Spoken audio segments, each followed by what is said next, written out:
এই রকম দারুণ স্বাদের কচুর লতি খাওয়ার জন্য ফার্স্টে আপনাদের কড়াইতে বেশ খানিকটা তেল নিয়ে নিতে হবে, দিয়ে দিতে হবে 5 ফোড়ন, কুচনো রসুন, কুচনো পেঁয়াজ দিয়ে এটাকে ভালো করে মিক্সড করে দিয়ে দিতে হবে টুকরো টুকরো করে কাটা লতি। বন্ধুরা, আপনারা আমাদের চ্যানেলটিকে যেখান থেকেই দেখছেন প্লিজ সাবস্ক্রাইব করে দেবেন, আর ইউটিউব থেকে দেখলে সাবস্ক্রাইব করবেন, ফেসবুক থেকে দেখলে ফলো করে দেবেন। তারপর এটাকে বেশ খানিকক্ষণ ঢাকনা দিয়ে রাখতে হবে। তারপর ঢাকনা খুলে এই রকম একটা লুক আসবে, মানে হাফ ভাজা ভাজা হয়ে যাবে। তারপরে এটার মধ্যে নুন দিয়ে দিতে হবে।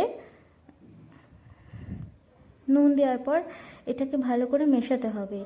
মিশিয়ে নিয়ে এর মধ্যে দিতে হবে হলুদ গুঁড়ো আর লঙ্কা গুঁড়ো। হলুদ গুঁড়োটা সামান্য পরিমাণে দেবেন, না হলে একটা হলুদের একটু গন্ধ থেকে যাবে। আর লঙ্কা গুঁড়োটা যেরকম আপনারা ঝাল খান সেরকম হিসেবে দেবেন। দিয়ে ভালো করে এটাকে কষিয়ে নিয়ে খানিকক্ষণ ঢাকা দিয়ে রাখলেই হয়ে যাবে দারুণ স্বাদের কচুর লতি। আর এটা করতে বেশিক্ষণ সময়ও লাগবে না, আর তার উপর দিয়ে একটু চিনি দিয়ে দিতে হবে। তো পরের ভিডিওতে দেখা হচ্ছে, টাটা।